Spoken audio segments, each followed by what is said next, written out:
God is preparing you for greatness. When the appointed time comes, He's going to use you in ways you never dreamed of. And the world will wonder, where did you come from? From my book, Pursue Chasing Your Purpose. I had a different perspective on the wealth transfer this weekend. Although I wouldn't say it's a different perspective. I kind of knew in my heart what God was doing. But I was invited to Miami Saturday night. I was already almost home. It's about 8 o'clock. I was going to go to bed. I spent a lot of time with the Lord now. Somebody invited me to go down to Miami to Art Basel. It's a big thing. It's a big event that was this weekend. The who's who was there. And so I decided, I'll get dressed. I put my suit on and I went. And I got down there. We went to Faena restaurant's really nice. Matter of fact, we were escorted in there in a Bentley, and I'm sitting in the back of this Bentley, and I'm taking videos and pictures and stuff. I didn't post any of that online. I would never do that, but I got there, and then there were about 4,000 or 5,000 people there, and they were all in line and everywhere. We pulled in there, and the guy says, "I want to park my Bentley up front." He said, "How much?" He said, $300. And I'm like, $300 just to park your car? We ain't even got in there to eat yet.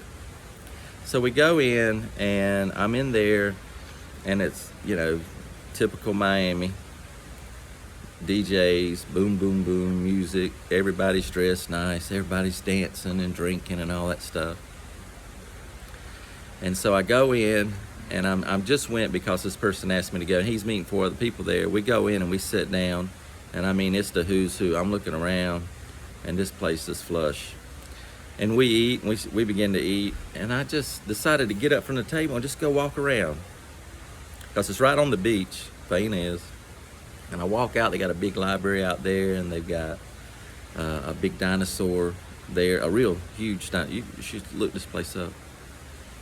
And I'm walking around, and I just see people that just, in my opinion, just looked lost, looked empty, just looked like they were searching for something. Not everybody there, but...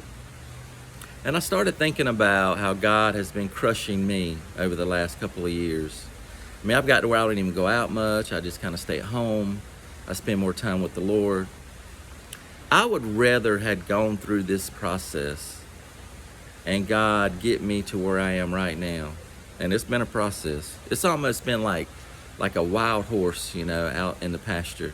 And he's tamed us to trust him. Not to hurt us, but just to trust him. I would rather have go through that than not go through it and just be out there in the world just thinking that this is as good as things get, and just be trying to live the life of the lifestyles of the rich and famous. And there's nothing wrong with that, and I'm not judging those people. God bless them. I appreciate the people that invited me to go. But I'm just saying there's something more deeper than that. Now, while I was walking around, one of the guys come up, he says, "Hey, this guy wrote a book." And I carry some cards, that have we should have brought one, that have Believe One More Day on it. It's got my phone number, email address.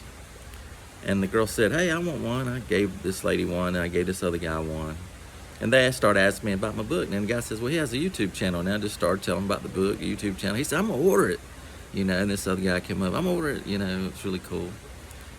But I would rather have gone through this and God mold me into who he truly wants me to be, than to just be out there in the world oblivious of what God's about to do. God is about to use people that have been going through the process. You're one of those people. You've been going through it, you didn't understand. I didn't understand it at first. I was like, "Lord, what are you doing? Are you punishing me? What's going on here?" But you've been going through the process. God's been molding you. And he's going to use you in ways you never dreamed possible. And when he does give you the resources, you're not going to use it to impress people or do things you shouldn't do. You're going to do things that bring glory and honor into him. And so I'm glad I've gone through this. And I'm glad God's molded his remnant. He has a remnant. You're part of that remnant. Remnant means my portion. He has a portion. And he's going to use you in ways you never dreamed possible. When you get the resources that God's going to give you, you're going to use it for his glory. I love you today. If you're going through something today, ask God to show you his perspective. Ask God to show you his perspective like he did for me when I was down in Miami Saturday night. I came home, I prayed. I didn't get to bed at 4 o'clock in the morning. I stayed sober. I kept my witness. I come home, and I went down there, and I came back, and I think I'm going to spend the rest of my time in my house just spending time with the Lord. I love you. I'm here for you today. God bless you.